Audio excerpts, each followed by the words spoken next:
Hello everyone. Namai anu zem ko gene aipau video da teleu gule. Anu phone gene passport photo za anu inde kum takte za teleu ra me tewluje anu phone gene job apply Newme tiga application ge anu photo za passport size kara kanang lai za anu ngolai pos zegna namai po video za cháu me punui da ga computer nga za punui kia laptop nga ba me hangge po video to le gailei nagnui go phone ge na nagnui photo lo za nagnui de crop te lo za nagnui application ge nagnui upload te tewduilei nagnui job apply te me za nagnui college go nagnui go school go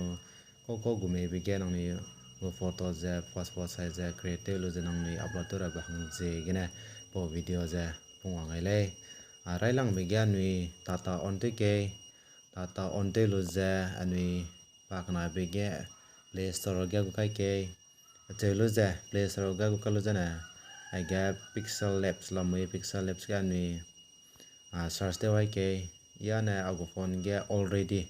install te galu zela da tewluje nang ni za choku ma nang ni go phone ga pixel lab changa ma po video apo application za po apps za install te lo tewluje rai lang bigi open te gai lo te zai na iPhone new text achero be za nang ni ai gene delete button lo mi iPhone delete kya nang ni mara tewluje okay ni moira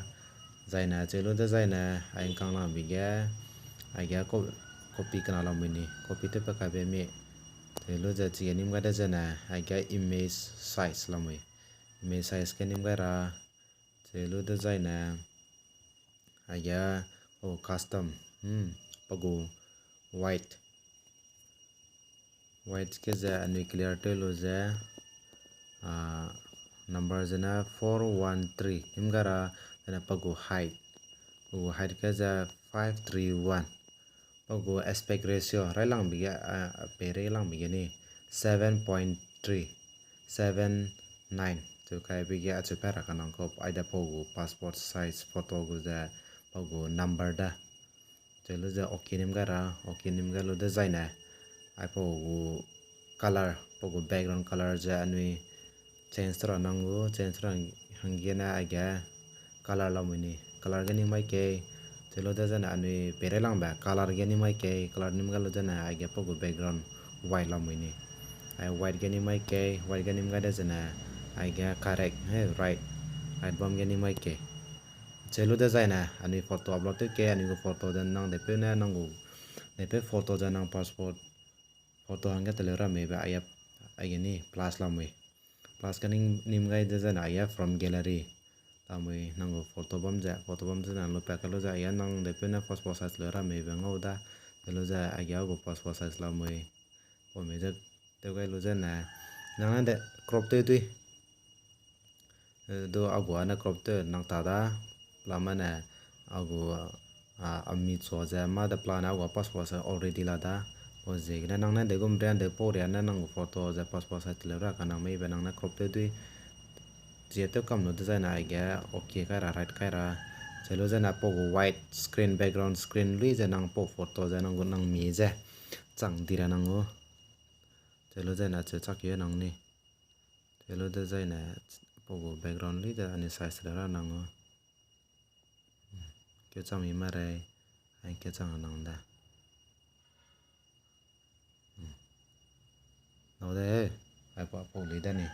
telu zai na I guess share button la me ni ani I guess share button nim ga da zai na save to gallery gani mai ke save to gallery saving image la ni telu zai na nang save te abam ja nang photo ba ma go ke photo ba ma kana agilani ani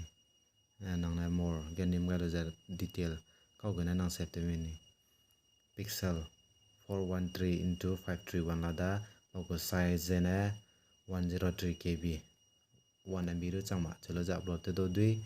nang na po 1 nang ni ga application ga 50 under rale 50 kb rale zain do compressed dui compressed lu za ra compressed ra kanang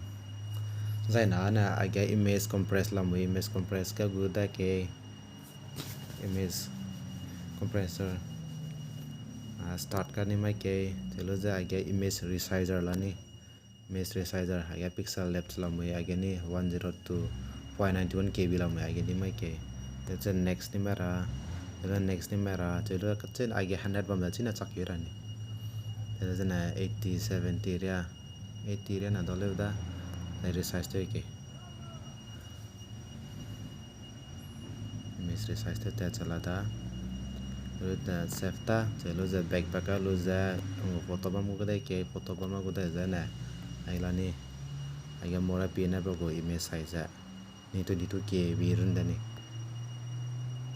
Cerita nang ni tewduilei, luda nang ni go application nang ni go nagnui job apply to me. Nang ni go phone ni na passport photo za teleu luda zana pago MB pago size ten cham luda nang ni upload tewduilei.